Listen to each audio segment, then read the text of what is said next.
السلام علیکم ورحمۃ اللہ وبرکاتہ۔ الحمد للہ رب العالمین والعاقبۃ للمتقین والصلاۃ والسلام علی سید الانبیاء والمرسلین وعلی آلہ واصحابہ اجمعین، اما بعد، فاعوذ باللہ من الشیطان الرجیم، بسم اللہ الرحمن الرحیم۔ رضی اللہ عنہم ورضوا عنہ، صدق اللہ مولانا العظیم، وصدق رسولہ النبی الامین المتین الکریم، ونحن علی ذلک لمن الشاہدین والشاکرین والذاکرین والحامدین، والحمد للہ رب العالمین۔ معزز پردہ نشین خواتین اسلام، آئیے سب سے پہلے آہستہ آواز میں حضور سرور کائنات، فخر موجودات، باعث تخلیق کائنات، احمد مجتبی محمد مصطفیٰ صلی اللہ علیہ وسلم کی بارگاہ میں درود و سلام کا ہدیہ پیش کریں اور پڑھیں اللہم صلی علی سیدنا و مولانا محمد معدن الجود والکرم وآلہ الکرام وابنہ الکریم وبارک وسلم، صلاۃ و سلاما علیک یا رسول اللہ صلی اللہ تعالی علیہ وسلم۔ میری اسلامی رشتے کی ماؤں بہنوں، حضرت خاتون جنت رضی اللہ تعالی عنہا کی کنیز ہو، جیسے کہ آپ کو پہلے ہی اطلاع مل چکی ہے کہ ہمارا یہ پروگرام خلیفۃ المسلمین امیر المؤمنین حضرت سیدنا صدیق اکبر رضی اللہ تعالی عنہ کے یوم وصال کی نسبت سے منعقد ہوا ہے۔ انشاءاللہ تبارک و تعالی ہم سیدنا صدیق اکبر رضی اللہ تعالی عنہ کی سیرت بھی سنیں گے، اور ہمیں اپنی زندگی میں کیا تبدیلی لانی چاہیے، خاص طور پر خواتین اسلام کی، ہماری ماؤں بہنوں کی کیا ذمہ داری بنتی ہے، انشاءاللہ وہ بھی ہم سماعت کریں گے۔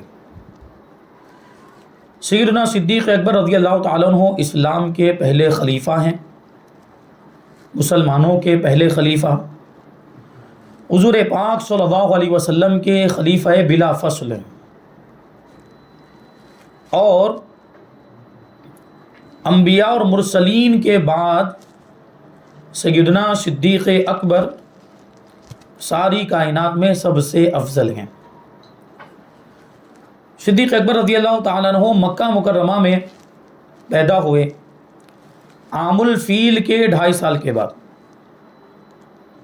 عام الفیل یعنی ہاتھیوں والا سال۔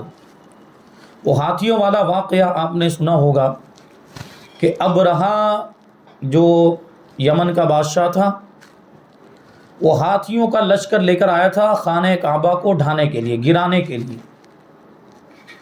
تو اللہ تبارک و تعالیٰ نے خانہ کعبہ کی حفاظت فرمائی، ابابیل کو بھیجا، چھوٹے چھوٹے پرندے، اور ان کے مقابلے میں ہاتھی کتنا بڑا ہوتا ہے، لیکن یہ اللہ تبارک و تعالیٰ کی قدرت کہ چھوٹے چھوٹے پرندوں کے ذریعے سے اللہ تعالیٰ نے یہ جسم و جسامت والے بڑے بڑے ہاتھیوں کو بھی ہلاک کر دیا، اور ابرہہ کے سپاہیوں کو بھی ہلاک کر دیا۔ وہ پرندے اپنی چونچ میں اور اپنے پنجوں میں کنکر لے کے آئے، یعنی ہر پرندے کے پاس 3 کنکر، پنجے میں 2 اور چونچ میں 1 کنکر۔ وہ پرندہ خود ہی اتنا چھوٹا ہوتا ہے، ابابل چڑیا ہم نے دیکھی اس سے بھی وہ چھوٹا ہوتا ہے وہ پرندہ. تو وہ پرندہ اب وہ کنکر لے کر آئے گا تو کنکر کتنا چھوٹا ہوگا. لیکن اللہ تعالیٰ کی شان، اللہ تعالیٰ کی قدرت کہ وہ پرندے آئے، پرندوں کا جھنڈ آیا اور انہوں نے یہ کنکر صرف اوپر سے نیچے گرائے. اللہ تبارک و تعالیٰ نے ان کنکروں میں کیسی طاقت عطا فرمائی کہ آج کے زمانے میں بندوق کی گولی میں اتنی طاقت نہیں ہوگی جتنی طاقت ان کنکریوں کے اندر تھی. بندوق کی گولی انسان کے جسم کے آر پار ہو سکتی ہے، لیکن ہاتھی کے جسم کو آر پار کرنا یہ بندوق کی گولی کے لیے بھی دشوار ہو. لیکن وہ کنکریاں، ان کا معاملہ یہ کہ جب پرندوں نے اوپر سے ان کنکریوں کو پھینکا تو وہ سپاہی کے سر میں لگی اور سپاہی کے جسم کو چیرتی ہوئی جسم کے آر پار نکل گئی، یہاں تک کہ وہ ہاتھی کے جسم میں داخل ہو گئی اور ہاتھی کے جسم سے بھی آر پار ہو کر زمین تک پہنچ گئی. اللہ تبارک و تعالیٰ نے ان کنکریوں میں وہ طاقت عطا فرمائی تھی. یہ اللہ تعالیٰ کی قدرت ہے کہ وہ اس طرح جو ظالم و جابر ہوتے ہیں، جو اپنی طاقت و قوت کے بڑے بڑے دعوے کرنے والے ہوتے ہیں، دنیاوی اعتبار سے جو بادشاہ اور ارباب اقتدار مانے جاتے ہیں، جن کو اپنی طاقت پر گھمنڈ ہوتا ہے، تو اللہ تبارک و تعالیٰ ان کے گھمنڈ کو اس طرح مٹی میں ملا دیتا ہے.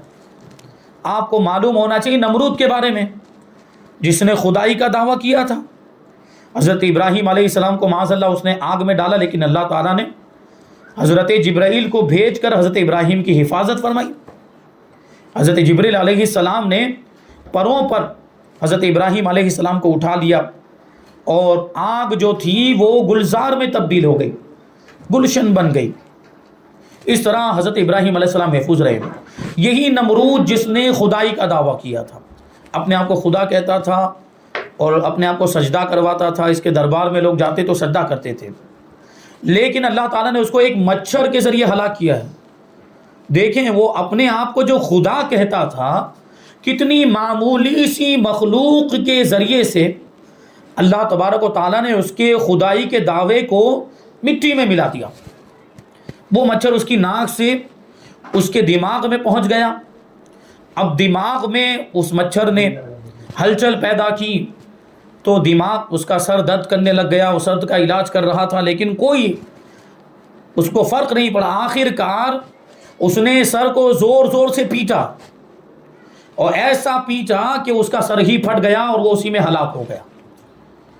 تو دیکھیں اللہ تبارک و تعالی وہ قادر مطلق ہے، وہ جسے چاہے اسے ہلاک فرما دے، عذاب میں مبتلا فرمائے. لیکن یہ اللہ تبارک و تعالیٰ نے مثالیں قائم فرمائی ہے کہ جو بڑے بڑے دعوے کرتے تھے، جو اپنی طاقت و قوت پر بڑا ناز کرتے تھے، گھمنڈ کرتے تھے، ان کا گھمنڈ اس طریقے سے مٹی میں مل گیا. تو بہرحال بات یہ چل رہی تھی کہ ابرہا کو بھی اللہ تبارک و تعالیٰ نے ہلاک کر دیا اور اس کے لشکر کو بھی. ابرہا تو بہرحال وہاں سے بھاگ گیا تھا، لیکن اس کے جسم میں بہت عجیب و غریب بیماری پیدا ہو گئی تھی. انگلیاں کٹ کٹ کے گر جاتی تھی اس کی. ایسی بیماری ہو گئی جسم سے بدبو آتی، لوگ اس سے دور بھاگتے تھے، یہاں تک کہ اسی بیماری میں وہ مر گیا. تو دیکھیں اللہ تعالیٰ نے اس کو کیسے ہلاک کیا.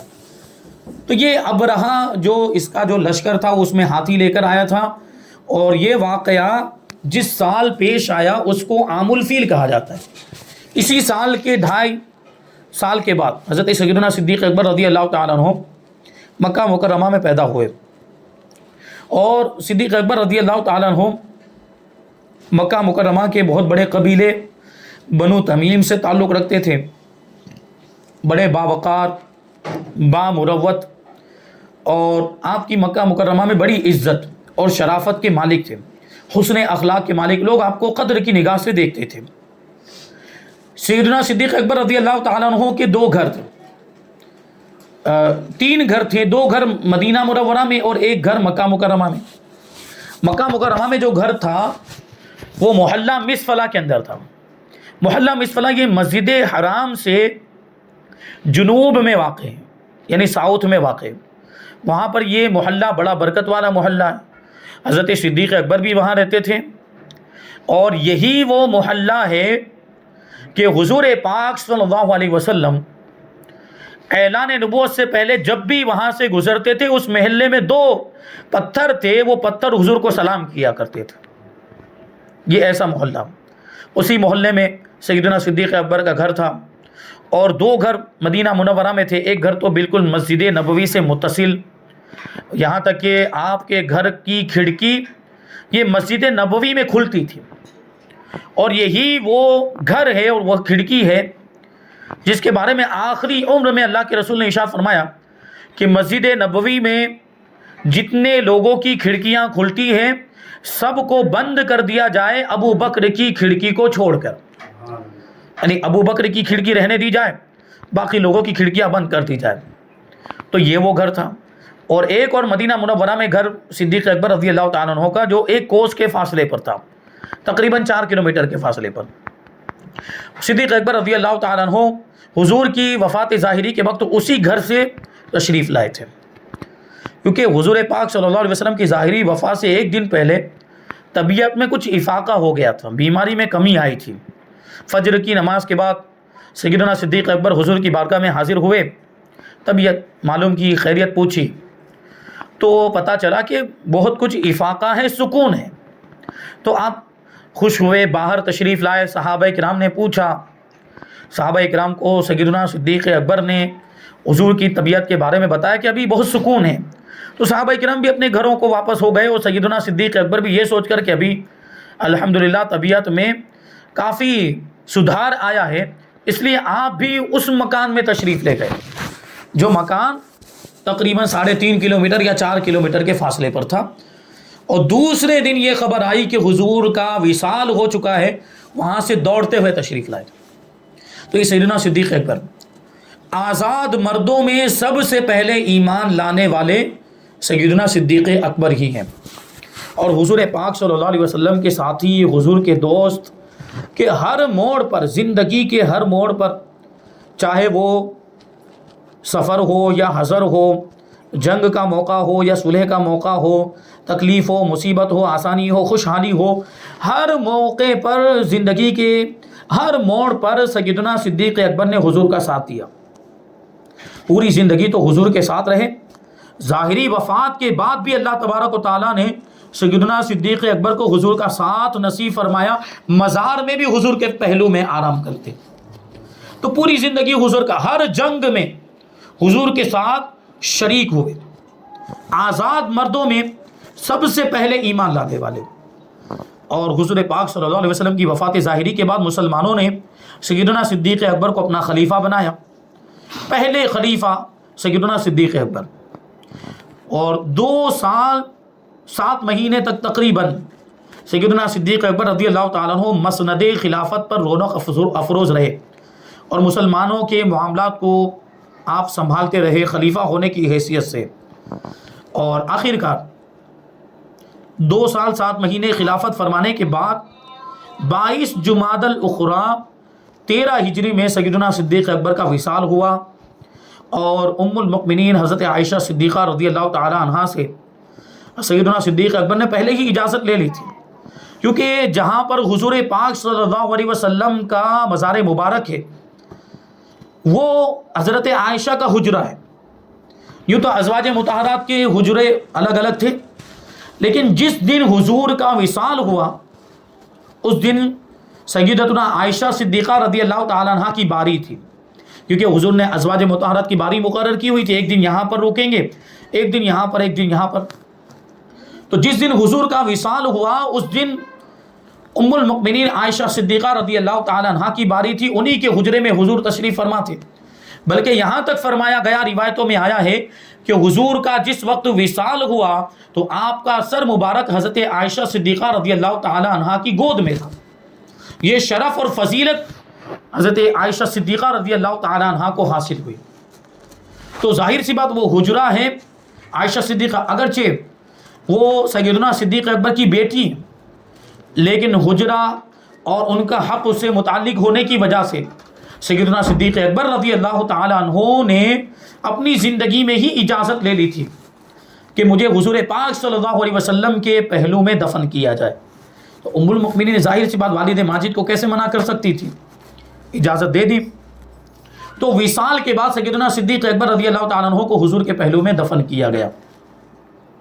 سیدنا صدیق اکبر رضی اللہ تعالیٰ عنہ دفن ہو گئے۔ ام المؤمنین بغیر پردے کے آتی جاتی تھی حجرے میں۔ حضور پاک صلی اللہ علیہ وسلم کا مزار پاک تھا، تب بھی بغیر، کیونکہ شوہر تھے، اور صدیق اکبر آ گئے تو چونکہ والد ماجد ہیں، بغیر پردے کے آتی جاتی تھی۔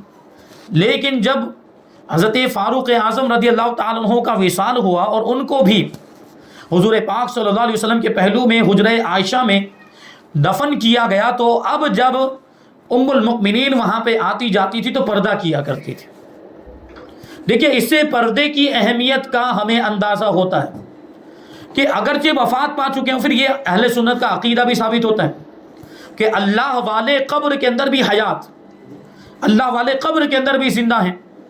اسی وجہ سے عائشہ صدیقہ رضی اللہ تعالیٰ عنہ حضور کا مزار بن گیا، بغیر پردے کے آتے جاتی، اور سیدنا صدیق اکبر کا بھی مزار بن گیا، تب بھی بغیر پردے کے آتے جاتی، کیونکہ ایک شوہر ہے تو دوسرے والد ماجد، شوہر سے بھی پردہ نہیں، والد سے بھی پردہ نہیں۔ لیکن فاروق اعظم رضی اللہ تعالیٰ عنہ جب وہاں تشریف لائے، جب وہاں ان کو دفن کیا گیا تو اب پردہ کر کے آ رہی ہیں، اگرچہ وفات ہو چکی لیکن پھر بھی پردہ، اور وہ پردے کی اہمیت پوری امت کو بتا رہی ہے۔ اس سے ہماری ماؤں بہنوں کو سبق حاصل کرنا چاہیے کہ پردہ کرنا کتنا ضروری ہے۔ غیر محرم کے سامنے، کسی بھی اجنبی کے سامنے بغیر پردے کے جانا جائز نہیں ہے۔ اس بات کو ذہن میں رکھیں اور پردے کی پابندی کریں، اسی میں آپ کی عزت کی حفاظت۔ درود پاک پڑھ لیجیے۔ اللہم صلی علی سیدنا و مولانا محمد۔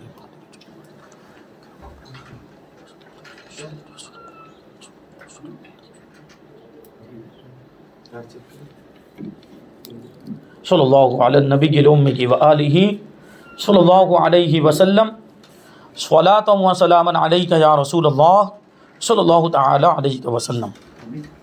سیدنا صدیق اکبر رضی اللہ تعالیٰ عنہ بڑی شان کے مالک، پوری زندگی حضور پاک صلی اللہ علیہ وسلم کے ساتھ رہے۔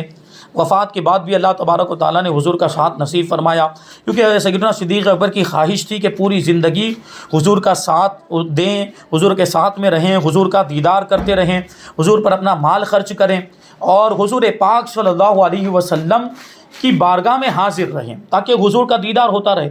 تو اللہ تبارک و تعالیٰ نے اس خواہش کو پورا فرمایا، پوری زندگی حضور کے ساتھ رہے، یہاں تک کہ غار ثور میں بھی جہاں پہ تیسرا کوئی شخص نہیں تھا، وہاں بھی سیدنا صدیق اکبر حضور کے ساتھ تھے، حضور کا دیدار کر رہے تھے۔ اور پھر سیدنا صدیق اکبر رضی اللہ تعالیٰ عنہ وفات کے بعد بھی حضور کے پہلو میں تشریف فرمائے۔ ابھی غار ثور کی ایک بات آپ کو بتاؤں، غار ثور کا ذکر آیا، سیدنا صدیق اکبر رضی اللہ تعالیٰ عنہ جب حضور پاک صلی اللہ علیہ وسلم کو لے کر وہ غار ثور کے دہانے پر پہنچے، ہجرت کے موقع پر، جب حضور مکہ مکرمہ سے ہجرت کر کے مدینہ جا رہے تھے، اس وقت حضور پاک صلی اللہ علیہ وسلم نے اپنے سفر کے ساتھی کے طور پر سیدنا صدیق اکبر کا انتخاب فرمایا اور ان کو لے کر چلے۔ اب جب غار کے دہانے پر پہنچے تو سیدنا صدیق اکبر رضی اللہ تعالیٰ عنہ نے حضور کی بارگاہ میں عرض کیا، یا رسول اللہ آپ یہاں پر ٹھہرے رہیں، یعنی غار کے باہر رکے رہیں، کہ غار میں پہلے میں جاؤں گا، وہاں کی صفائی کروں گا، دھول مٹی جو بھی ہے، اور میں دیکھوں گا کہ کچھ وہاں پہ کوئی موذی جانور، کوئی خطرناک جانور، کوئی تکلیف پہنچانے والا جانور تو نہیں ہے۔ سیدنا صدیق اکبر رضی اللہ تعالیٰ عنہ اندر گئے اور صفائی کی، اور صفائی کرنے کے بعد وہ جو اندر سوراخ تھے ان سوراخوں کو اپنا کپڑا پھاڑ کے بند کر دیا، یہاں تک کہ کپڑا ختم ہو گیا، سطر جتنا کپڑا ہی رہ گیا تھا، ایک سوراخ باقی رہ گیا تو اس میں اپنا انگوٹھا رکھ دیا۔ بڑا مشہور واقعہ ہے، لیکن اس میں ایک نکتہ بیان کیا جاتا ہے۔ علماء کرام بیان کرتے ہیں کہ جب تک صدیق اکبر غار میں نہیں گئے اور جب تک صدیق اکبر رضی اللہ تعالیٰ عنہ نے غار کی صفائی نہیں کی، وہاں تک اللہ کے رسول صلی اللہ علیہ وسلم بھی غار میں تشریف نہیں لے گئے۔ پتہ کیا چلا کہ اگر ہم بھی حضور پاک صلی اللہ علیہ وسلم کی محبت اپنے دل میں بسانا چاہتے ہیں تو پہلے صدیق اکبر کی محبت کو دل میں بسانا پڑے گا۔ صدیق اکبر کی محبت کو دل میں بسائیں اور صدیق اکبر کی محبت کے ذریعے دل کی صفائی کریں۔ اب یہ دل اس لائق ہو جائے گا, اب یہ دل اس قابل ہو جائے گا کہ حضور کی محبت اس میں آ جائے. تو پہلے صدیق اکبر کی محبت ہو, پھر حضور کی محبت ہو. تو یہ نقطہ علماء نے بیان کیا ہے. سیدنا صدیق اکبر رضی اللہ تعالیٰ عنہ حضور پاک صلی اللہ علیہ وسلم کے ایسے پیارے دوست اور ایسے پیارے خلیفہ ہیں کہ پوری زندگی ساتھ رہے, وفاداری کا ثبوت دیا, جانثاری کا ثبوت دیا ہے. سیدنا صدیق اکبر رضی اللہ تعالیٰ عنہ نے اپنا مال بھی حضور کی بارگاہ میں پیش کیا, اور حضور پاک صلی اللہ علیہ وسلم سیدنا صدیق اکبر رضی اللہ تعالیٰ عنہ کے مال میں اس طرح تصرف فرماتے تھے جیسے اپنے مال میں تصرف کرتے ہوں. یعنی سیدنا صدیق اکبر کے مال کو حضور اپنا ہی مال سمجھتے تھے, اور اپنا مال جس طرح خرچ کیا جاتا ہے اسی طرح حضور پاک صلی اللہ علیہ وسلم صدیق اکبر رضی اللہ تعالیٰ عنہ کے مال کو خرچ کیا کرتے تھے, اس میں تصرف کیا کرتے تھے. اور ایک موقع پر اللہ کے رسول صلی اللہ علیہ وسلم نے ارشاد فرمایا, ما نفعنی مال قط ما نفعنی مال ابی بکر, کہ مجھے ابو بکر کے مال نے جو فائدہ پہنچایا وہ کسی اور کے مال نے نہیں پہنچایا. جب سیدنا صدیق اکبر رضی اللہ تعالیٰ عنہ نے یہ بات سنی, اللہ کے رسول صلی اللہ علیہ وسلم کا یہ ارشاد سنا, تو رونے لگ گئے, اور روتے روتے اللہ کے رسول صلی اللہ علیہ وسلم کی بارگاہ میں عرض کیا, یا رسول اللہ, میں اور میرا مال سب کچھ آپ ہی کا تو ہے. اسی کو شاعر کی زبان میں اگر ہم یوں کہیں, شاعر کہتا ہے کہ کیا پیش کریں آقا کیا چیز ہماری ہے, کیا پیش کریں آقا کیا چیز ہماری ہے, یہ دل بھی تمہارا ہے یہ جاں بھی تمہاری ہے. یہ سیدنا صدیق اکبر رضی اللہ تعالیٰ عنہ کی کیفیت اور آپ کا عشق رسول, اور کیسی محبت فرماتے تھے. یہ ابتدائی اسلام کی بات ہے. جب مسلمانوں کی تعداد بہت کم تھی تو شروع میں ہوتا یہ تھا کہ تعداد کم ہونے کی وجہ سے مسلمان اپنا اسلام چھپاتے تھے, کیونکہ جس کے بارے میں کفار کو پتہ چل جاتا تھا کہ وہ مسلمان ہو گیا, اس پر ظلم و ستم کرتے تھے, اس کو ستاتے, تکلیفیں دیتے, تاکہ وہ اسلام سے پھر جائے, پرانے مذہب میں چلا جائے. اس لیے جو مسلمان ہوتے تھے وہ اپنے اسلام کو چھپایا کرتے تھے. لیکن جب مسلمان مردوں کی تعداد 38 ہو گئی تو سیدنا صدیق اکبر رضی اللہ تعالیٰ عنہ نے حضور پاک صلی اللہ علیہ وسلم کی بارگاہ میں عرض کیا, یا رسول اللہ, کب تک ہم اس طرح چھپ کر عبادت کریں گے, اور کب تک ہم اپنے اسلام کو چھپاتے رہیں گے؟ کھلم کھلا اسلام کی دعوت, اسلام کی تبلیغ کی اجازت دیجیے, اور مسجد حرام میں اعلانیہ طور پر ہمیں نماز پڑھنے کی اجازت دیجیے. اللہ کے رسول صلی اللہ علیہ وسلم نے پہلے منع فرمایا, لیکن جب بہت زیادہ اصرار ہوا تو حضور پاک صلی اللہ علیہ وسلم نے اجازت دے دی. اب یہ 38 مرد مسلمان اور حضور پاک صلی اللہ علیہ وسلم سب مسجد حرام میں پہنچ گئے, اور حضور پاک صلی اللہ علیہ وسلم بھی ساتھ میں. سیدنا صدیق اکبر رضی اللہ تعالیٰ عنہ نے وہاں پہنچنے کے بعد خطبہ دینا شروع کیا, تقریر کرنا شروع کیا, اور اسی وجہ سے سیدنا صدیق اکبر رضی اللہ تعالیٰ عنہ کو خطیب اول بھی کہا جاتا ہے, یعنی سب سے پہلے خطبہ دینے والا, کیونکہ سیدنا صدیق اکبر ہی وہ شخصیت ہیں جنہوں نے اسلام کی تبلیغ کے لیے سب سے پہلے خطبہ ارشاد فرمایا ہے, اس لیے آپ کو خطیب اول کہا جاتا ہے. لیکن جیسے ہی سیدنا صدیق اکبر رضی اللہ تعالیٰ عنہ نے خطبہ دینا شروع کیا, چاروں طرف سے کفار نے حملہ کر دیا, چاروں طرف سے کفار نے مسلمانوں پر حملہ کر دیا, ٹوٹ پڑے. اور صدیق اکبر رضی اللہ تعالیٰ عنہ آپ کا بڑا وقار تھا, بڑی عزت کے مالک تھے, اور آپ کو لوگ جو ہے کہ قدر کی نگاہوں سے دیکھتے تھے, لیکن ان ساری چیزوں کا بھی لحاظ نہیں کیا, اور صدیق اکبر پر بھی حملہ کر دیا, اور ایسا خونی وار کیا کہ آپ کا چہرہ لہو لہان ہو گیا, خون بہنے لگ گیا, اور آپ بے ہوش ہو گئے. آپ کے قبیلے والوں کو جب پتہ چلا تو آئے اور صدیق اکبر کو اٹھا کر ان کے گھر لے گئے, اور ایسی کیفیت تھی, اتنی تکلیف تھی کہ لوگ جو دیکھنے والے تھے انہوں نے یہ گمان کر لیا کہ اب صدیق اکبر کی وفات ہو جائے گی, اب ابو بکر کا انتقال ہو جائے گا. اسی تکلیف میں یہ زخمی ہو گئے. لیکن جب شام کے وقت سیدنا صدیق اکبر رضی اللہ تعالیٰ عنہ کو ہوش آیا, ہمارے آپ کے معاملات کی کبھی ایسی کیفیت ہو جائے, کبھی بیمار ہو جائے یا بے ہوشی طاری ہو جائے, اٹھیں تو کھانا مانگیں گے, پانی مانگیں گے, یا رشتہ داروں کے بارے میں پوچھیں گے, ماں باپ کے بارے میں پوچھیں گے. لیکن یہ صدیق اکبر ہیں جو عاشق اکبر بھی ہیں, حضور پاک صلی اللہ علیہ وسلم کے سب سے بڑے عاشق کا نام صدیق اکبر. شام کے وقت جب ہوش آیا تو سیدنا صدیق اکبر رضی اللہ تعالیٰ عنہ نے نہ کھانا مانگا نہ پانی مانگا، نہ گھر والوں کے بارے میں پوچھا، نہ والدین کے بارے میں پوچھا، نہ رشتہ داروں کے بارے میں پوچھا. سب سے پہلے کسی کے بارے میں پوچھا تو حضور کے بارے میں پوچھا کہ حضور پاک صلی اللہ علیہ وسلم کیسے ہیں، حضور کا حال کیا ہے، حضور کی خیریت دریافت کی اور حضور کی حالت معلوم کی کہ حضور پاک صلی اللہ علیہ وسلم کیسے. آپ کی والدہ ماجدہ حضرت ام الخیر رضی اللہ تعالیٰ عنہ نے کہا مجھے نہیں پتا، لا علمی کا اظہار کیا. تو سیدنا صدیق اکبر رضی اللہ تعالیٰ عنہ نے کہا کہ ام جمیل کے پاس جائیں اور ان سے پوچھیں کہ حضور کا حال کیا ہے اور حضور کی طبیعت کیسی، حضور کو تو کوئی تکلیف نہیں پہنچی ہے. تو آپ کی والدہ ماجدہ ماں ہے اور ماں سے بیٹے کی تکلیف دیکھی نہیں جاتی.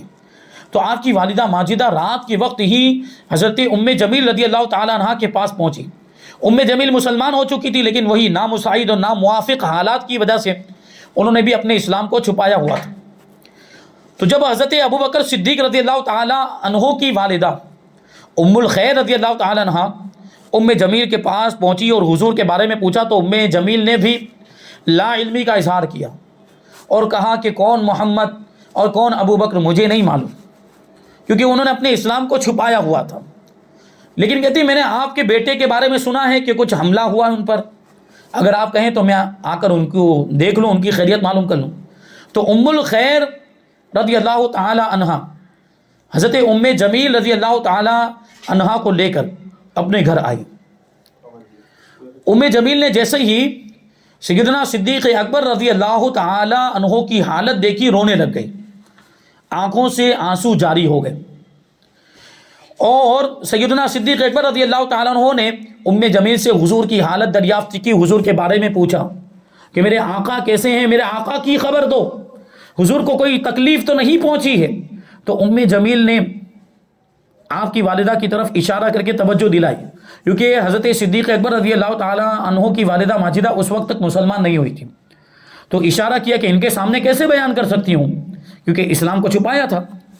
تو سیدنا صدیق اکبر رضی اللہ تعالی عنہ نے کہا کہ ان سے فکر کرنے کی ضرورت نہیں ہے، ان سے ڈرنے کی ضرورت نہیں کہ میری والدہ ہیں، کسی کو نہیں بتائیں گے. تو ام جمیل رضی اللہ تعالی عنہ نے پھر یہ بیان کیا کہ حضور پاک صلی اللہ علیہ وسلم خیریت سے ہیں اور دار ارقم میں یعنی حضرت ارقم رضی اللہ تعالی عنہ کے گھر میں موجود ہیں. اب سیدنا صدیق اکبر رضی اللہ تعالی عنہ نے ارشاد فرمایا کہ اب نہ تو میں کچھ کھاؤں گا نہ میں کچھ پیوں گا جب تک کہ میں حضور کا دیدار نہیں کر لیتا، جب تک کہ میں اپنے آقا کو دیکھ نہیں لیتا. اب میں نہ کچھ کھاؤں گا نہ پیوں گا. تو بہرحال آپ کی والدہ ماجدہ نے جب اپنے بیٹے کی یہ بے قراری اور بے چینی کی کیفیت دیکھی، رات کے آخری حصے میں آپ کو لے کر حضور پاک صلی اللہ علیہ وسلم کی بارگاہ میں پہنچی. حضور پاک صلی اللہ علیہ وسلم کو جیسے ہی سیدنا صدیق اکبر نے دیکھا، دوڑ کر حضور پاک صلی اللہ علیہ وسلم سے لپٹ گئے، حضور کو گلے سے لگا لیا اور سیدنا صدیق اکبر بھی روتے جا رہے ہیں، حضور پاک صلی اللہ علیہ وسلم بھی رو رہے ہیں. اور ان دونوں کو دیکھ کر وہاں پر جتنے صحابہ کرام تھے سب نے رونا شروع کر دیا کہ صدیق اکبر کی حالت زار دیکھی نہیں جا سکتی تھی. یہ کیفیت زخموں سے چور ہے اور اتنی تکلیف ہے، اس کے باوجود اگر کسی کی فکر ہے تو حضور پاک صلی اللہ علیہ وسلم کی فکر ہے. ایسی محبت اور ایسا تعلق سیدنا صدیق اکبر رضی اللہ تعالیٰ عنہ کو حضور کے ساتھ تھا، ایسا لگاؤ تھا. اور حضور پاک صلی اللہ علیہ وسلم بھی اپنے یار سے ایسی محبت فرمایا کرتے تھے. اب سیدنا صدیق اکبر رضی اللہ تعالیٰ عنہ نے اپنی والدہ ماجدہ ام الخیر رضی اللہ تعالیٰ عنہ کی طرف اشارہ کر کے عرض کیا، یا رسول اللہ یہ میری والدہ ہیں، یہ ابھی تک مسلمان نہیں ہوئی، ان کے لیے دعا فرمائیں، ان کو اسلام کی دعوت دیں کہ یہ بھی مسلمان ہو جائیں. اللہ کے رسول صلی اللہ علیہ وسلم نے حضرت ام الخیر رضی اللہ تعالی عنہا کے لیے دعا فرمائی اور ان کو اسلام کی دعوت دی. تو صدیق اکبر رضی اللہ تعالی عنہ کی والدہ ماجدہ ام الخیر رضی اللہ تعالی عنہا کلمہ پڑھ کے مسلمان ہو گئی.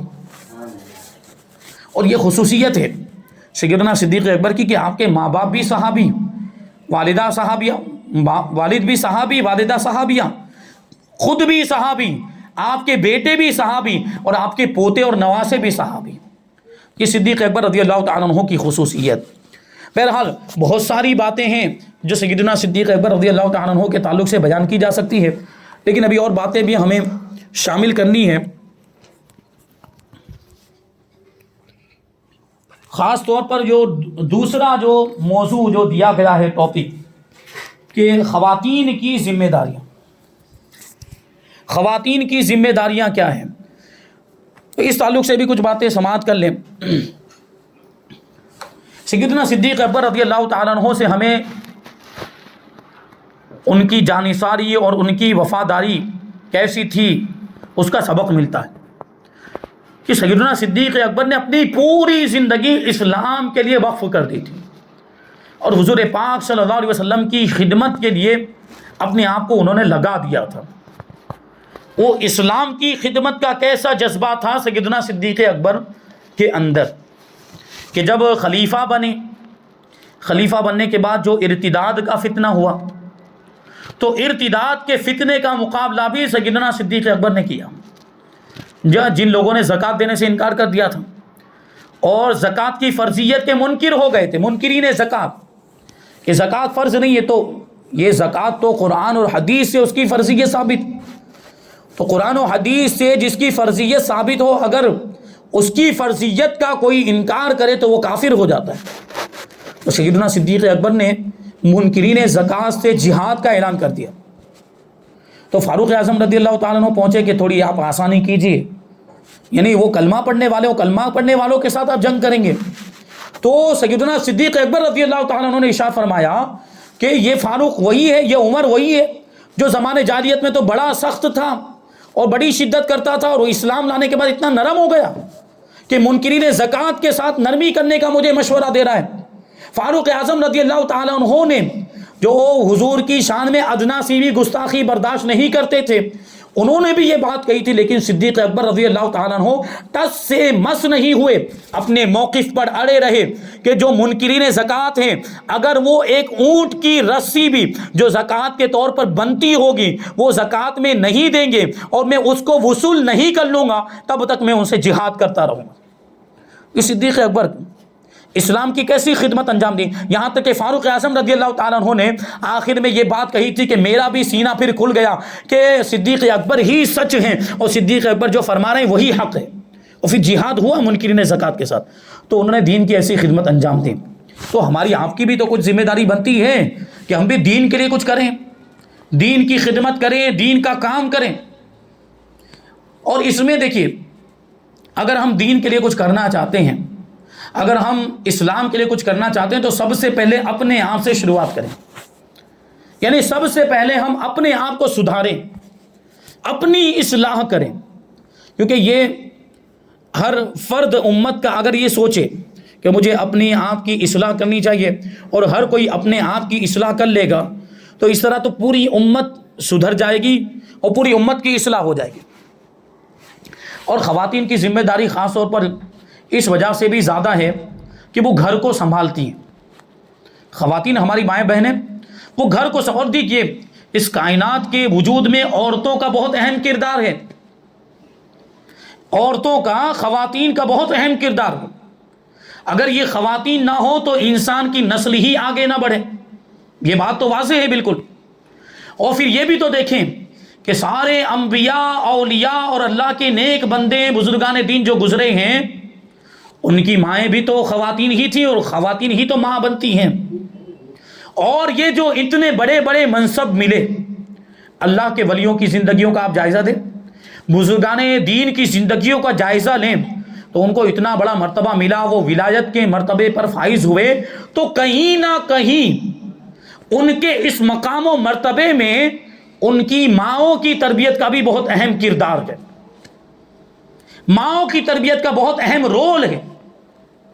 تو ماں اگر سدھر جائے تو بیٹے سدھر جائیں گے، بچے سدھر جائیں گے، بچیاں سدھر جائیں گے.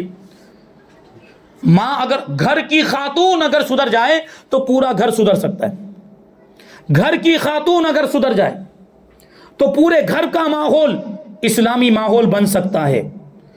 تو خواتین، ہماری مائیں بہنیں خاص طور پر اس پر توجہ دیں. اور یہ آج یہاں پر بیٹھے ہیں، یہ عہد کر کے یہاں سے اٹھیں کہ آج ہی سے ہم اپنے گھر کے ماحول کو سدھاریں گے. ہم اپنے گھر کے ماحول کو اسلامی ماحول بنائیں گے. ہم مسلمان ہیں تو ہمارے سارے کام اسلام کے مطابق ہونے چاہیے، ہے کہ نہیں؟ ہمارے سارے کام اسلام کے مطابق ہونے چاہیے، شریعت مصطفیٰ کی روشنی میں ہونے چاہیے. تو اگر آپ کے گھر میں کوئی غلط کام ہو رہا ہے، آپ کے بچے اگر کوئی غلط کام کر رہے ہوں، شریعت کے خلاف کام کر رہے ہوں، اور شوہر بھی اگر کوئی ناجائز اور گناہ کا کام، تو اس کو بھی اچھے انداز میں آپ بتا سکتی ہیں. وہ لڑائی جھگڑا کرنے کی ضرورت نہیں، ہم لڑائی جھگڑے کی بات بھی نہیں کر رہے ہیں. نہ پھر یہ ہوگا کہ وہ مولانا صاحب تو جھگڑا لگوا کے گئے، ایسی بات بھی نہیں ہے. حکمت کے ساتھ شوہر کی بھی اصلاح کی جا سکتی ہے. ابھی ایک واقعہ سناؤں گا آپ کو میں. حکمت کے ساتھ، یعنی جھگڑا کیے بغیر، چیخے چلائے بغیر بھی شوہر کی بھی حکمت کے ساتھ اس کے مقام و مرتبے کا لحاظ کرتے ہوئے اصلاح کی جا سکتی ہے. ہاں، شوہر کی بھی اپنی ذمہ داریاں ہیں.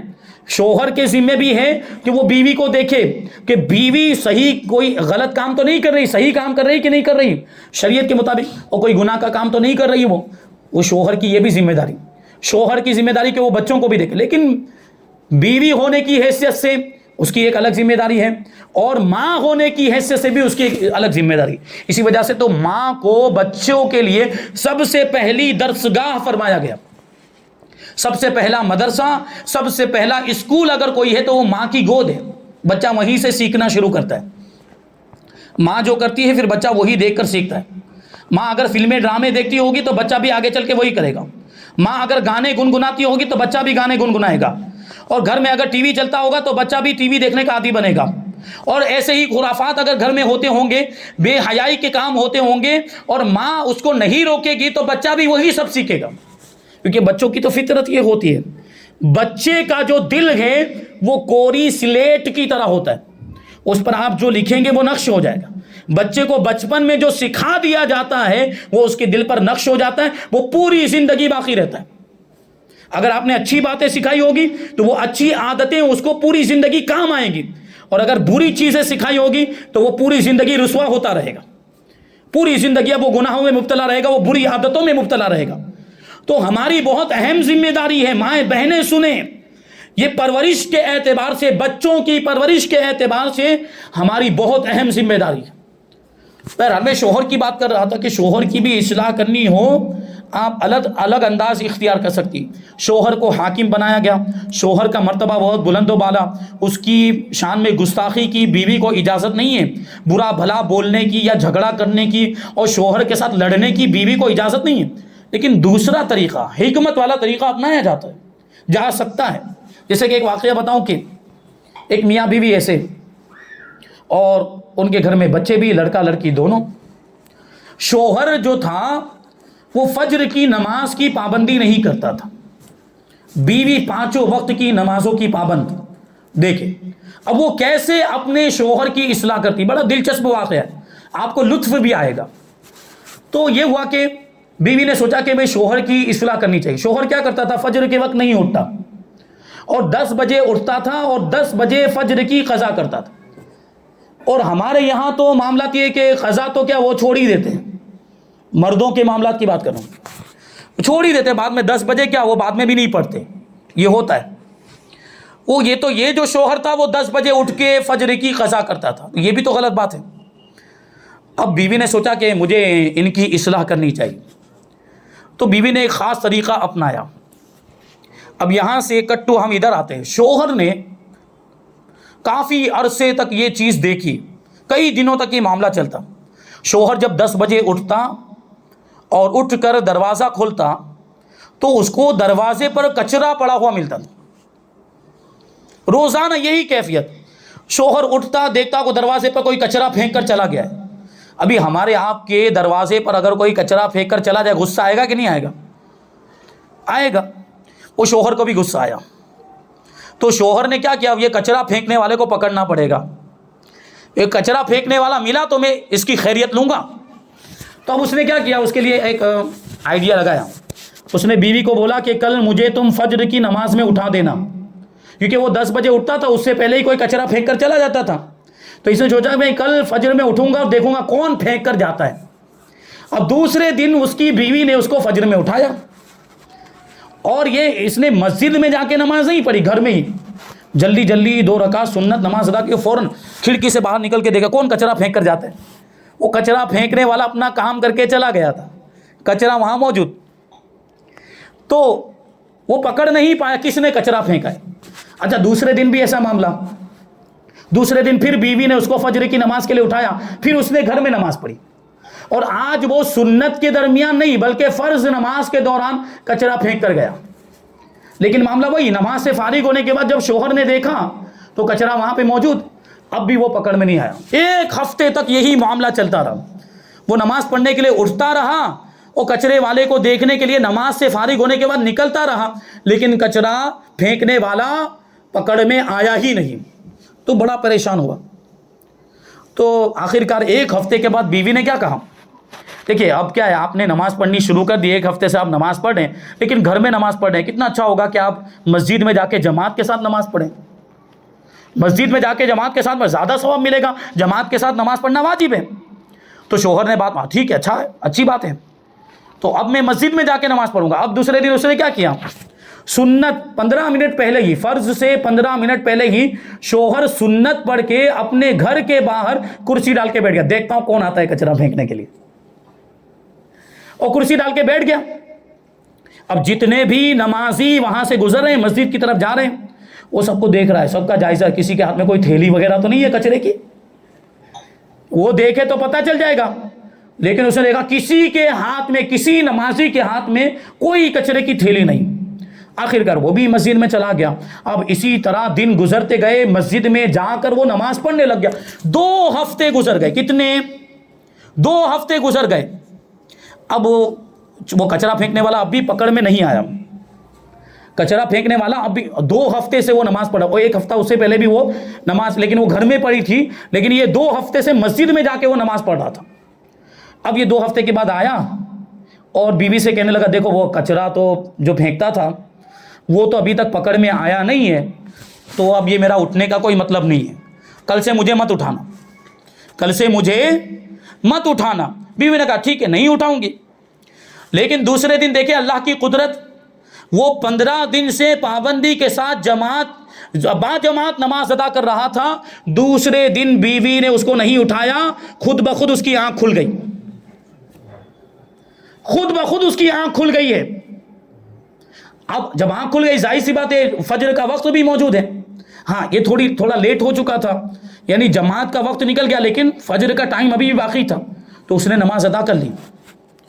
لیکن بیوی نے کہا کہ آپ نے جو ہے سلسلہ شروع کیا ہے با جماعت نماز پڑھنے کا، آپ اس کو جاری رکھیں. تو وہ آگے بھی با جماعت نماز ادا کرتا رہا، یہاں تک کہ اس کو جماعت کے ساتھ نماز پڑھنے کی عادت ہو گئی.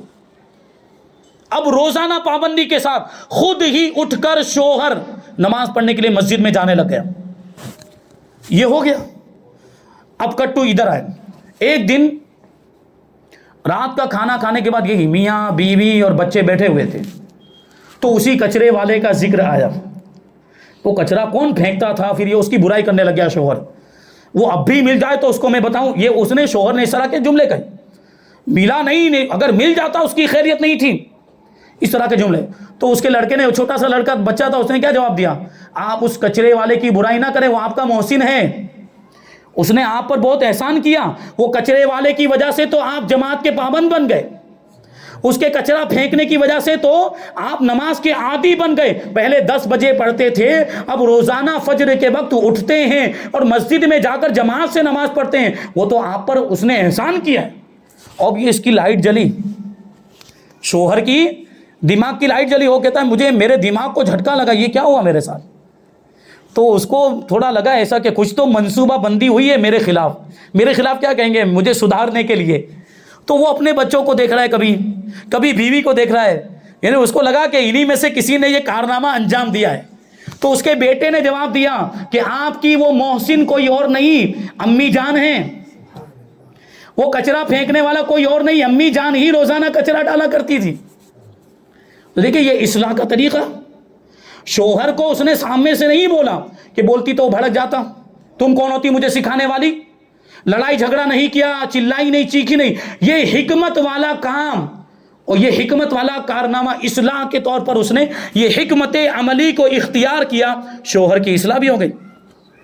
اچھا اس کا یہ مطلب بھی نہیں کہ آپ بھی اب کل سے کچرا پھینکنا شروع کر دیں،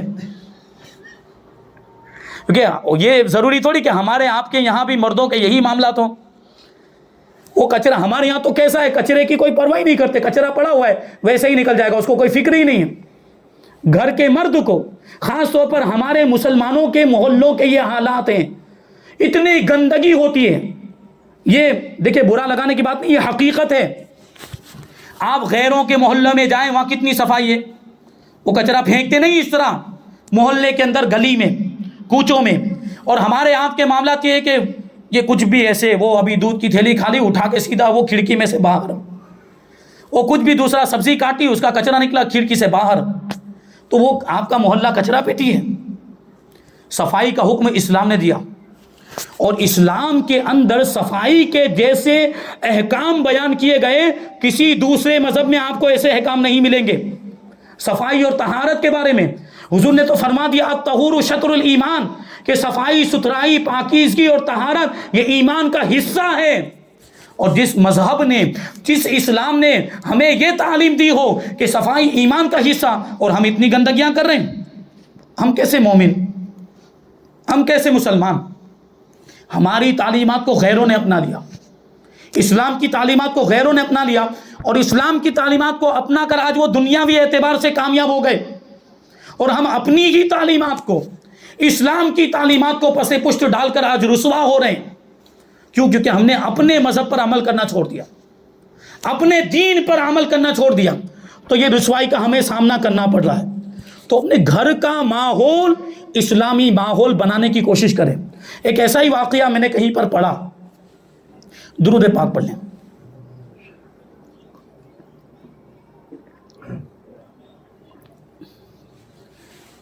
ایک شوہر تھا، وہ نمازوں کا پابند، اب یہ پہلے والا شوہر تو وہ نماز چھوڑ دیتا تھا، لیکن یہ والا جو شوہر تھا وہ نمازوں کا پابند تھا پہلے ہی سے، اور کیسا پابند کہ وہ تہجد کی نماز بھی پابندی کے ساتھ پڑھتا تھا۔ یہ شوہر ایسا تھا۔ ابھی اب دیکھیں بیوی کا مرتبہ کیا ہوتا ہے، آپ سنیں بیوی کا مرتبہ کیا ہوتا ہے، اور آپ اپنے آپ کے بارے میں غور و فکر کریں کہ آپ کیا ہیں۔ ماؤں بہنوں سے کہہ رہا ہوں کہ ہم اپنے آپ کو دیکھیں، آپ اپنے مرتبے کو دیکھیں کہ اللہ نے آپ کو کیسا رتبہ عطا فرمائے، اور جیسا مرتبہ پھر ویسی ذمہ داری بھی ہوتی ہے۔ اب کیا ہوا، وہ شوہر تو تہجد کا پابند تھا، بیوی 5 وقت کی نماز تو پڑھتی تھی لیکن تہجد کی نماز نہیں پڑھتی تھی، تو شوہر اس کو تانے دیتا تھا۔ ایک مرتبہ وہ ایسے ہی تانے کہ 5 وقت کی نماز تو پڑھتی ہو، تہجد کی نہیں پڑھتی، کیا فائدہ؟ بیوی کو اس نے تانا دیا، حالانکہ بیوی 5 وقت کی نماز پڑھ رہی ہے، اب گھر کے کام بھی کرتی ہے، یہ بھی تھک جاتی، سو جاتی، آرام کرتی، 5 وقت کی نماز پڑھ لے یہ بھی ٹھیک ہے، تہجد کی پڑھے تو اور اچھا ہے، لیکن شوہر نے تانے کے طور پر کہا، بھی اصلاح کے طور پر کہا ہوتا تو الگ بات تھی، وہ شوہر نے تانے کے طور پر کہا کہ تو تہجد کی نماز نہیں پڑھتی۔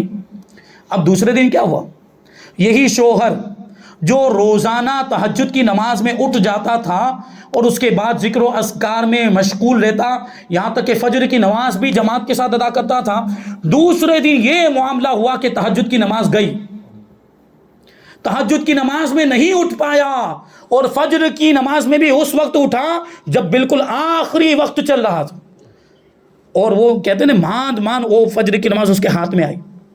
اب اس کو کیفیت سمجھ میں نہیں آئی، کیا ہوا میرے ساتھ، روزانہ تو میں تہجد کی نماز پابندی کے ساتھ اٹھ جاتا تھا، فجر کی نماز بھی جماعت کے ساتھ پڑھتا، آج کیا ہوا؟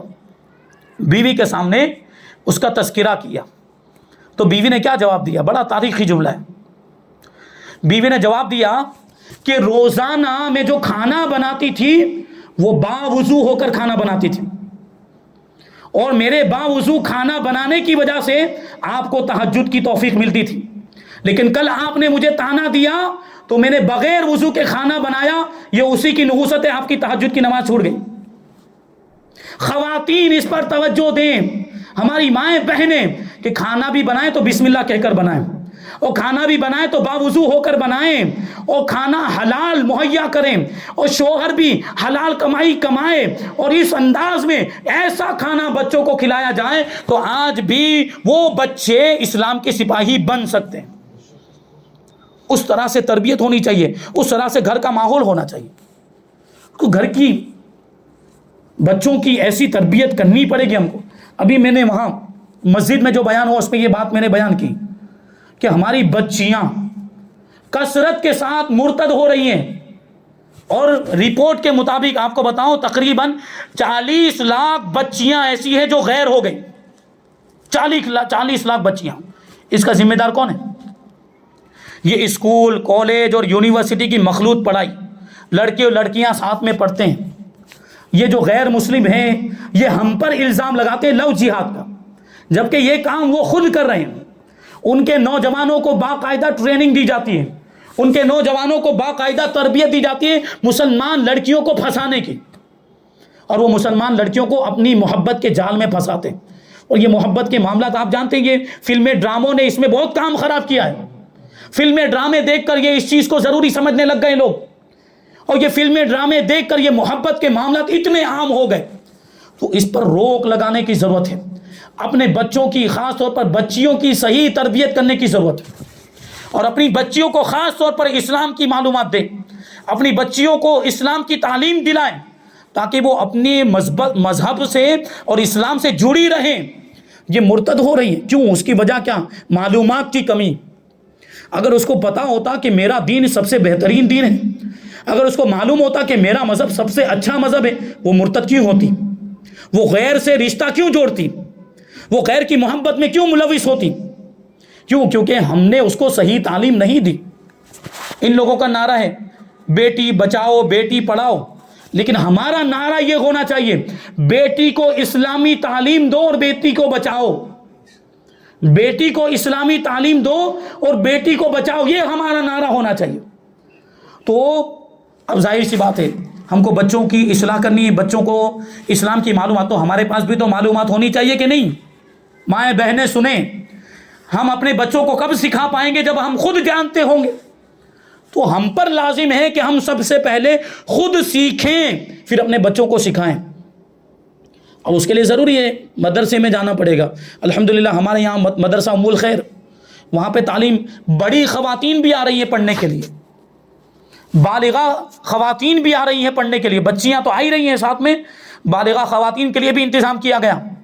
تو آپ بھی آئیں، ماؤں بہنوں سے میں گزارش کرتا ہوں کہ آپ بھی آئیں، دین کی تعلیم حاصل کریں، دین کی معلومات حاصل کریں، اور دین کی تعلیم کی روشنی میں اپنے بچوں کی تربیت کریں، تو پھر یہ آپ کے بچے بھی اسلام کے دامن میں رہنے کو اپنے لیے فخر محسوس کریں گے۔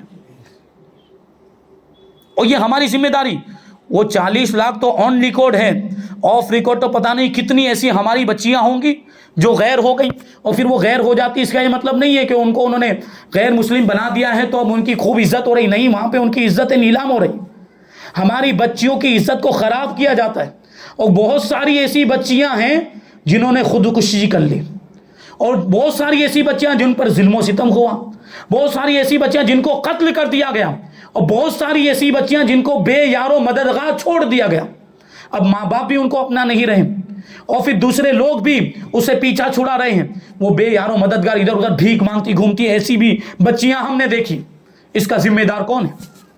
ہم ہیں، کیونکہ ہم نے صحیح تربیت نہیں کی، اپنی بچیوں کی صحیح تربیت نہیں کی۔ گھر کی خاتون اگر سدھر جائے تو پورا گھر سدھر سکتا ہے۔ اس لیے ہمیں آج عہد کرنا ہے کہ ہم اپنے گھر کا ماحول اسلامی ماحول بنائیں گے، ہم اپنے گھر کا ماحول اسلامی، خود بھی علم دین حاصل کریں گے اور اپنے بچوں کو بھی علم دین دلوائیں گے، علم دین حاصل کرائیں گے۔ یہ آج ہم کو عہد کرنا، اگر ہم چاہتے ہیں کہ ہمارا ایمان بھی سلامت رہے، ہمارے بچوں کا بھی ایمان سلامت رہے، تو دین کی معلومات حاصل کرنی پڑے گی، دین سے خود بھی قریب ہونا پڑے گا اور اپنے بچوں کو بھی قریب کرنا پڑے گا۔ یہ ماں ہوتی ہے اور ایک عورت، ایک خاتون، ایک بیوی، یہ جب للکارتی ہے تو اچھے اچھے سدھر جاتے ہیں۔ حضرت خواجہ حبیب اجمی کا واقعہ آپ کے سامنے پیش کروں، یہ آخری واقعہ بیان کر کے اپنی بات کو ختم کر دوں۔ خواجہ حبیب اجمی، دیکھیے توبہ بھی کتنی اہم چیز ہے۔ اللہ تبارک و تعالیٰ نے یہ اتنی بڑی نعمت ہمیں عطا کی۔ ہم گنہگار، ہم سے گناہ ہو جاتے ہیں، اس سے انکار نہیں، بلکہ ہم تو سر سے لے کر پاؤں تک گناہوں میں ڈوبے ہوئے ہیں، لیکن اللہ تبارک و تعالیٰ نے ہمیں توبہ جیسی ایک ایسی نعمت عطا کی کہ ہم اگر توبہ کر لیں تو پہاڑ کے برابر بھی گناہ ہو وہ معاف ہو جائیں گے۔ اور اللہ تو کیسا مہربان، توبہ کرنے والوں کے بارے میں کیا فرماتا ہے؟ اولئک یبدل اللہ سیئاتہم حسنات، کہ توبہ کرنے والوں کے گناہوں کو اللہ تبارک و تعالیٰ نیکیوں میں تبدیل کر دیتا ہے۔ وہ کیسا مہربان، کیا یہ مہربانی کم تھی کہ وہ ہمارے گناہوں کو معاف کر دیتا؟ لیکن یہ اس کی مہربانی پر مہربانی کہیے کہ گناہوں کو صرف معاف ہی نہیں کرتا بلکہ گناہوں کو مٹا کر فرشتوں کو حکم دیتا ہے کہ ان کے گناہوں کی جگہ پر ان کے نامہ اعمال میں نیکیاں لکھ دو۔ یہ توبہ کرنے کی فضیلت۔ تو اگر خدا نخواستہ ہم سے گناہ ہوئے ہیں یا ہم غلط راہ پر چلے گئے ہیں یا کچھ بے حیائی کے کام ہوئے تو اس سے آج ہی توبہ کریں۔ توبہ کریں گے تو انشاءاللہ اللہ تبارک و تعالیٰ آپ کے گناہوں کو معاف کر دے گا، آپ کے مرتبوں میں اضافہ فرما دے گا۔ حضرت خواجہ حبیب اجمی رضی اللہ تعالیٰ عنہ یہ بہت بڑے سود خور تھے، بیاج خور، اور ان کے معاملات ایسے کہ وہ سود کا ہفتہ وصول کرنے کے لیے نکلتے تھے۔ یہ ہوتا ہے نا، ابھی جیسے بینک سے لون لے لیا تو ہر مہینے ہفتہ بھرنا پڑتا ہے، تو یہ خواجہ حبیب اجمی رضی اللہ تعالیٰ عنہ پہلے یہ سود خور تھے لیکن بعد میں اللہ کے ولی بنے، ولایت کا مرتبہ ملا۔ کیسے ملا اس کو ہمیں سننا ہے۔ خواجہ حبیب اجمی لوگوں کو سود کے طور پر پیسے دیا کرتے اور پھر وہ ہفتہ وصول کرنے کے لیے لوگوں کے گھروں پر جاتے، ان سے ملاقات اور ایسے ہی ہفتہ وصول کرتے تھے۔ ایک مرتبہ خواجہ حبیب اجمی رضی اللہ تعالیٰ عنہ ہفتہ وصول کرنے کے لیے ایک شخص کے مکان پر گئے، ہفتہ لاؤ۔ وہ گھر میں سے خاتون باہر آئی اور اس نے کہا گھر میں کوئی مرد نہیں، آپ ابھی واپس ہو جائیں، ابھی بات نہیں ہو سکتی۔ تو خواجہ حبیب اجمی نے نہیں، میں تو اپنا ہفتہ لے کر ہی جاؤں گا۔ وہ خاتون کہتی گھر میں اس وقت کچھ بھی نہیں ہے، میں آپ کو کیا دوں؟ تو خواجہ حبیب اجمی نے کچھ تو ہوگا۔ تو عورت نے جواب دیا کہ میرے شوہر نے ایک بکری کو ذبح کیا تھا، بکری تو کھا کے ختم ہو گئی، اس کے سری پائے رکھے ہوئے، سر اور پاؤں۔ تو خواجہ حبیب اجمی کہتے لا وہی لا، آج اپنے سود کے ہفتے کے طور پر یہ سری پائے لے کے جاتا ہوں۔ سوچے آپ وہ کس قدر وہ کیسے سود خوری کے معاملات میں کیسی انتہا کو پہنچے ہوئے تھے خواجہ حبیب اجمی، اور اس طرح وہ گناہوں میں مبتلا تھے، اور ایسے گناہوں کے دلدل سے نکل کر ان کو ولایت کا مرتبہ کیسے ملا ہے، یہ غور کرنے والی بات۔ خواجہ حبیب اجمی وہ سری پائے لے کر اپنے گھر آئے اور بیوی کو کہا لو پکاؤ۔ بیوی کہتی ہے کہ وہ چولہا جلانے کے لیے لکڑیاں نہیں ہیں اور روٹی بنانے کے لیے آٹا بھی نہیں ہے، آٹا بھی لے کر آئیے اور لکڑیاں بھی۔ پرانے زمانے میں وہ لکڑی والے چولہے ہوتے تھے، آٹا بھی لے کر آئیے اور لکڑیاں بھی لے کر آئیے۔ تو خواجہ حبیب اجمی اپنے پیسوں سے بھی لے کر آ سکتے تھے لیکن وہ لکڑیاں بھی اور آٹا بھی وہ سود کے بدلے میں لے کر آئے۔ لکڑیاں بھی سود، یعنی کسی کے پاس گئے ہوں گے اور اس کے پاس سے پیسے کے بدلے میں سود اور بیاج کے پیسے کے بدلے میں آٹا لے کر آئے اور کسی کے پاس سے لکڑیاں لے کر آئے اور گھر میں لا کر بیوی کو دیا، لو یہ لکڑیاں اور یہ آٹا، روٹیاں بناؤ اور وہ جو سری پائے لا کے دیے اس کا سالن بناؤ۔ بیوی نے وہ چولہا جلایا، ایک طرف آٹا گوندھ کر رکھا اور دوسری طرف ہانڈی چڑھائی اور اس میں وہ سری پائے ڈال کر اس کو پکانا شروع کر دیا۔ تھوڑی دیر تک وہ اس میں پکتے رہے۔ تو خواتین کے معاملہ تو تھوڑی دیر کے بعد وہ کھانا سالن وغیرہ کچھ بھی وہ دیکھتے ہیں نا، تھوڑی دیر کے بعد پکا کے نہیں، وہ گلا کے نہیں، جو بھی گوشت وغیرہ اندر ہے۔ تو حضرت خواجہ حبیب اجمی رضی اللہ تعالیٰ عنہ کی بیوی نے جب ہانڈی کو کھول کر دیکھا تو وہ سارے سری پائے خون میں تبدیل ہو چکے تھے، وہ خون پوری ہانڈی خون سے بھری ہوئی۔ اب سوچے دیکھیں ایک گھر کی خاتون جب للکارتی ہے تو کیا ہوتا ہے۔ اب حضرت خواجہ حبیب اجمی رضی اللہ تعالیٰ عنہ کی بیوی نے جب دیکھا کہ یہ تو سارے سری پائے خون میں تبدیل ہو گئے، اپنے شوہر کو للکارا اور پکار کر کہا کہ کب تک یہ لوگوں کا خون ہمیں پلاتے رہو گے، کب تک یہ حرام کی کمائی ہمیں کھلاتے رہیں گے، اب تو سدھر جائیں، اب تو حلال کی کمائی لا کر ہمیں کھلائیں، یہ حرام کی کمائی ہم نہیں کھانا چاہتے، یہ حرام لوگوں کے سود اور بیاج کا پیسہ اور لوگوں کا خون ہم نہیں پینا چاہتے۔ جب بیوی نے للکارا تو دل پہ چوٹ لگی، بیوی نے للکارا تو دل پہ چوٹ لگی۔ اب خواجہ حبیب اجمی نے توبہ کرنے کا ارادہ کیا، توبہ کرنے کے ارادے سے گھر سے نکلے۔ اب دیکھیں یہ جو زمانہ تھا یہ حضرت خواجہ حسن بصری رضی اللہ تعالیٰ عنہ کا زمانہ۔ خواجہ حبیب اجمی نے سوچا کہ بڑے بزرگ ہیں، ان کی بارگاہ میں جاتا ہوں اور اپنے گناہوں سے توبہ کرتا ہوں۔ خواجہ حسن بصری کی بارگاہ میں حاضر ہونے کے لیے روانہ ہوئے۔ اب راستے میں جا رہے ہیں، اور راستے میں بچے کھیل رہے تھے، بچوں نے دیکھا کہ حبیب اجمی آ رہے ہیں تو دیکھیں وہ ان کی سود خوری کے معاملات اتنے مشہور ہو چکے تھے کہ وہ بچے بھی دیکھ کر کہنے لگے اے بھاگو بھاگو، وہ حبیب سود خور آ رہے، بھاگو بھاگو کہ کہیں اس کا سایہ ہم پر نہ پڑ جائے ورنہ ہم بھی اس کے جیسے ہو جائیں گے، اس سے دور بھاگو، اس سے دور بھاگو۔ تو اور زیادہ چوٹ لگی دل پر، اور زیادہ چوٹ، وہ شرمندگی اور ندامت کا احساس ہوا کہ بچے بھی میری برائی کر رہے ہیں اور بچے بھی میرے سائے سے بھاگ رہے ہیں، اور زیادہ ندامت ہوئی۔ حضرت خواجہ حسن بصری کی بارگاہ میں پہنچے اور عرض کیا کہ میں اپنے گناہوں سے توبہ کرنا چاہتا ہوں، میں بہت بڑا گنہگار ہوں، کیا اللہ تبارک و تعالیٰ میرے گناہوں کو معاف فرما دے گا؟ تو حضرت خواجہ حسن بصری نے ارشاد فرمایا ان اللہ یغفر الذنوب جميعا، کہ بے شک اللہ سارے گناہوں کو معاف فرما دیتا ہے، شرط یہ ہے کہ سچے دل سے توبہ کی جائے۔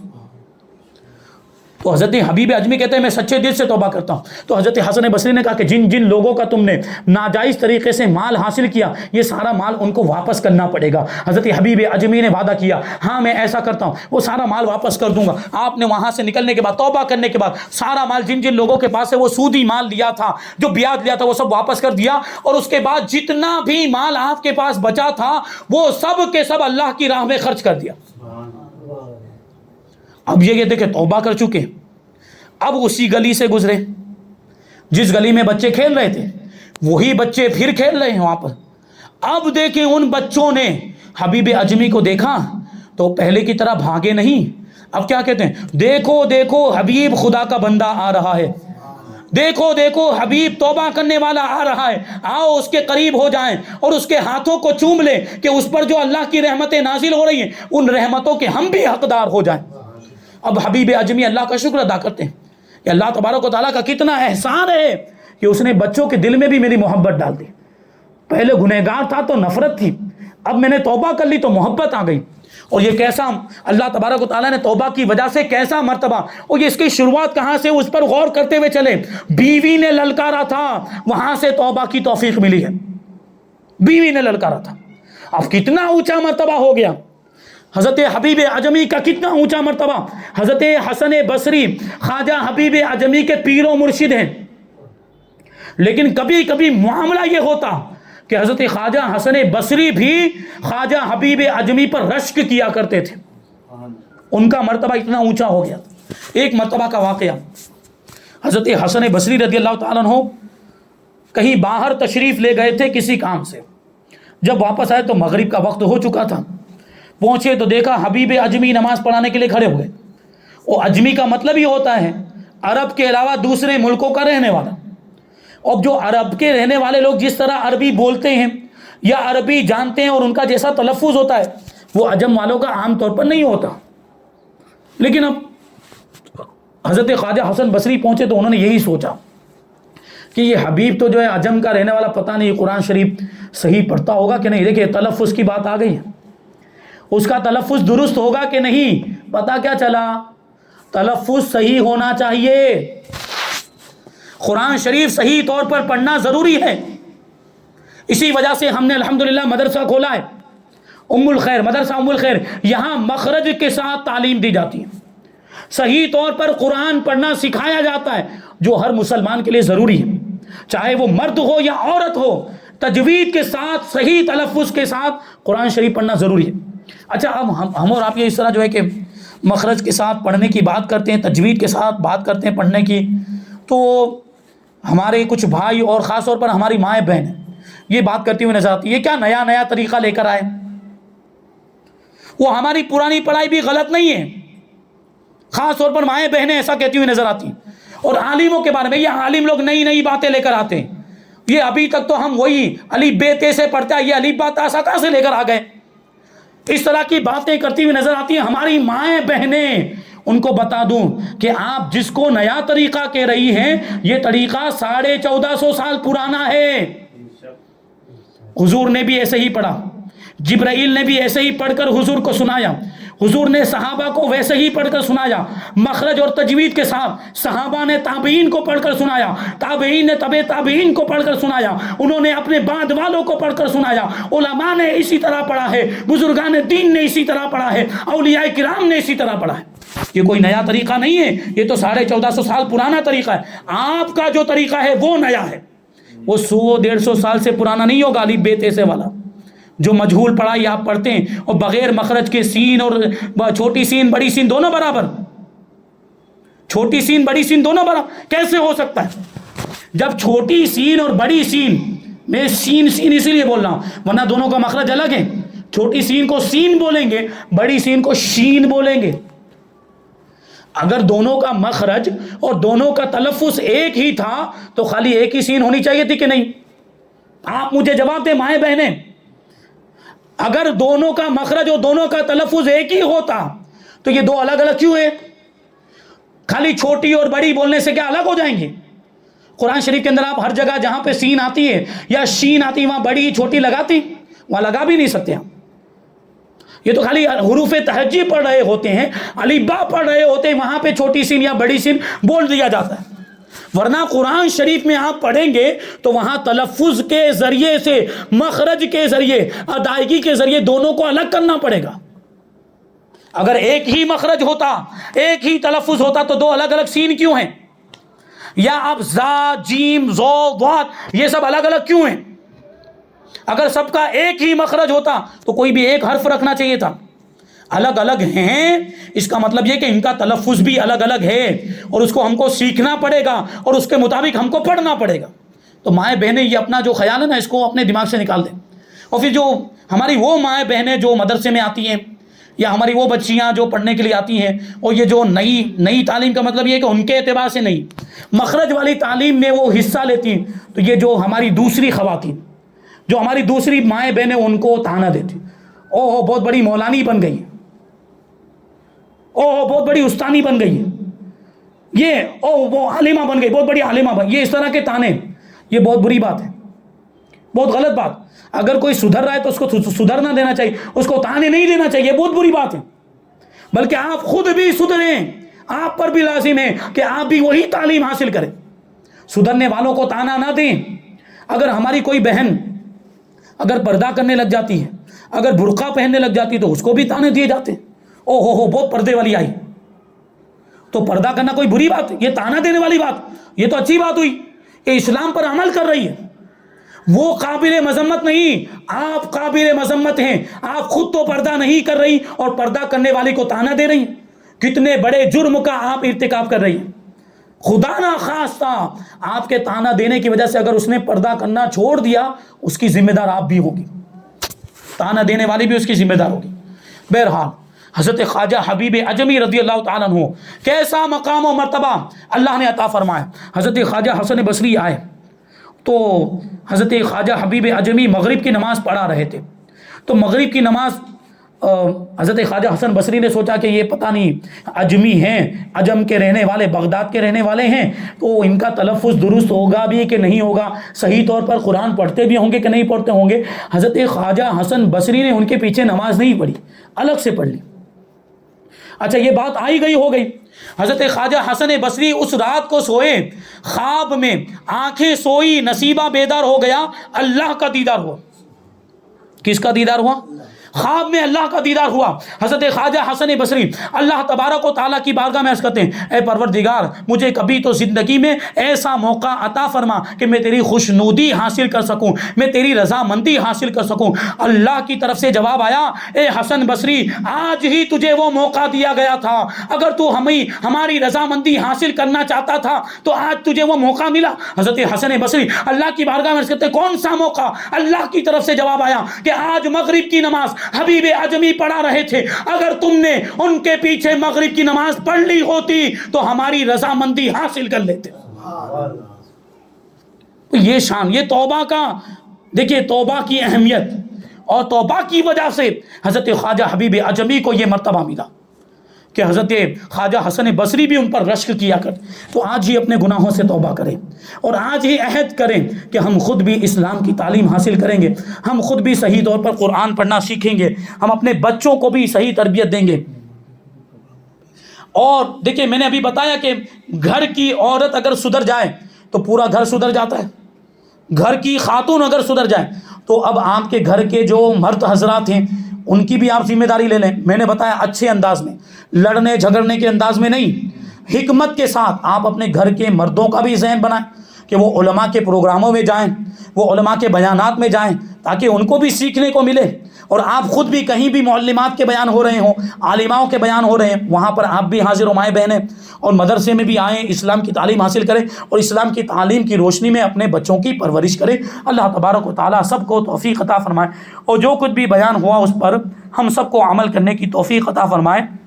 سیدنا صدیق اکبر رضی اللہ تعالیٰ عنہ کہ فیوز و برکات سے ہم سب کو مالا مال فرمائے، مذہب اہل سنت و جماعت پر ہم سب کو قائم و دائم رکھے، اور اسی پر ہم سب کا خاتمہ فرمائے۔ وما علینا الا البلاغ۔ السلام علیکم۔